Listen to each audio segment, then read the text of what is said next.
Hello বন্ধুরা, আজকে আমরা দেখব দ্য ডিমাস সিনেমার গল্প। এই মুভিতে দেখানো হয়েছে ভাই বোন এবং বন্ধুর এক অদ্ভুত সম্পর্ককে। মুভির প্রথমে আমরা ম্যাথিউ নামের একটি ছেলেকে দেখি। ম্যাথিউ আমেরিকা থেকে প্যারিসে এসেছে পড়াশোনা করার জন্য। ম্যাথিউ মুভি দেখতে খুবই পছন্দ করত। সে প্রায় সব ধরনের মুভি দেখেছে। ম্যাথিউ যখন রাস্তা দিয়ে যাচ্ছিল তখন সে দেখে কিছু লোক সরকারের বিরুদ্ধে আন্দোলন করছে। এখানে তার সাথে পরিচয় হয় ইজাবেলার। ইজাবেলা তাকে বলে, তুমি এখানে একা এসেছো, তোমার সাথে তোমার কোনো বন্ধু নেই? ম্যাথিউ বলে সে আমেরিকা থেকে এসেছে, তাই এখানে তার কোনো বন্ধু নেই। এটা শুনে ইজাবেলা তার ভাই থিউর সাথে ম্যাথিউর পরিচয় করিয়ে দেয়। তারা শুধু ওখানে সিনেমা নিয়ে কথা বলছিল। সিনেমার নলেজ ভালো থাকায় ম্যাথিউকে তাদের বন্ধু করে নেয়। এদিকে আন্দোলন বন্ধ করার জন্য পুলিশ এসে লাঠিচার্জ শুরু করে। এটা দেখে সবাই ওখান থেকে পালিয়ে যায়। রাতে যখন তারা তিনজনে একসাথে যাচ্ছিল তখনও তারা সিনেমার সম্বন্ধেই কথা বলছিল, কারণ এরা তিনজনেই সিনেমা দেখতে খুবই পছন্দ করে। ম্যাথিউ খুব খুশি ছিল কারণ তার দুজন বন্ধু হয়ে গেছে। বাড়ি পৌঁছানোর পর ম্যাথিউ তার মাকে চিঠি লেখে যে সে এখানে খুবই ভালো আছে। তার নতুন দুজন ফ্রেন্ড হয়েছে, ইজাবেলা আর থিউ। পরের দিন সকালে থিউ ম্যাথিউকে ফোন করে আর সেদিন রাতে ডিনারের জন্য ইনভাইট করে। রাতে ম্যাথিউ যখন তাদের বাড়িতে যায় তখন ইজাবেলা তার মা বাবার সাথে ম্যাথিউয়ের পরিচয় করিয়ে দেয়। সেদিন রাতে ইজাবেলার মা বাবা তাদেরকে একটা চেক দিয়ে চলে যায়। তার মা বাবা কাজের জন্য সব সময় শহরের বাইরেই থাকতো, আর প্রত্যেক মাসে একবার করে সে চেক দিয়ে যায় যাতে তারা ভাই বোন মিলে ভালোভাবে ঘর চালাতে পারে। সেদিন রাতে তারা তিনজনে যখন কথা বলছিল তখন ইজাবেলা ম্যাথিউকে কিস করে এখানেই থাকতে বলে। ম্যাথিউ এর থাকার কোনো প্ল্যান ছিল না, তবু সে থেকে যায়। মধ্যরাতে সে যখন বাথরুম করতে উঠে তখন সে দেখে ইজাবেলা আর থিউ দুই ভাই বোন মিলে উলঙ্গ হয়ে শুয়ে আছে। এটা দেখে সে অবাক হয়ে যায়। পরের দিন সকালে ইজাবেলা ম্যাথিউ এর চোখে কিস করে তাকে ঘুম থেকে উঠায়। ম্যাথিউ যখন তাকে বলে এটা কি, তখন ইজাবেলা বলে সে তার ভাইকে এইভাবেই ঘুম থেকে উঠায়। এইসব শুনে ম্যাথিউ বুঝতে পারছিল না এদের ভাই বোনের সম্পর্কটা কেমন ধরনের। ইজাবেলা ম্যাথিউকে বাথরুমে নিয়ে যায় যেখানে থিউ উলঙ্গ ছিল। আসলে ইজাবেলা আর থিউ একসাথে জন্ম নিয়েছিল, তাই তারা একে অপরকে আলাদা ভাবে না, দুজন দুজনকে নিজের শরীরের অংশ মনে করে। তাই তারা একসাথে উলঙ্গ হয়ে ঘুমায়, একসাথে গোসল করে। এখানে থিউ ম্যাথিউকে বলে তুমি তো একাই থাকো, তাই তুমি যদি চাও তাহলে আমাদের সাথে এসে থাকতে পারো। এরপর ম্যাথিউ তার সমস্ত জিনিসপত্র এনে তাদের সাথে থাকতে আরম্ভ করে। একদিন তারা গেম খেলছিল।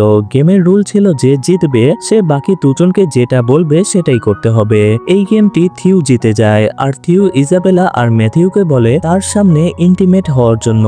গেমের রুল অনুযায়ী ইজাবেলা তাদের সামনেই সমস্ত পোশাক খুলে ফেলে। এসব দেখে ম্যাথিউ থাকতে পারছিল না, তাই সে ছুটে বাথরুমে চলে যায়, কিন্তু থিউ তাকে ধরে ফেলে।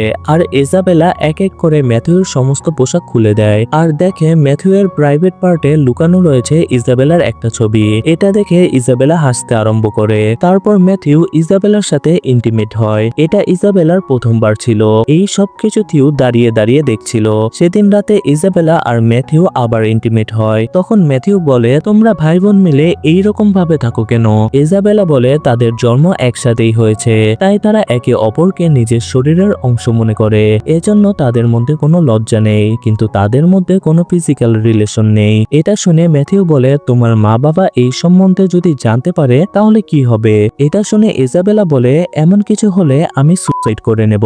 এইভাবেই দিন পেরিয়ে যাচ্ছিল। একদিন গোসল করতে করতে ম্যাথিউ আর থিওর মধ্যে কথা কাটাকাটি হয়। তখন ইজাবেলা এসে তাদের সঙ্গে গোসল করতে লাগে।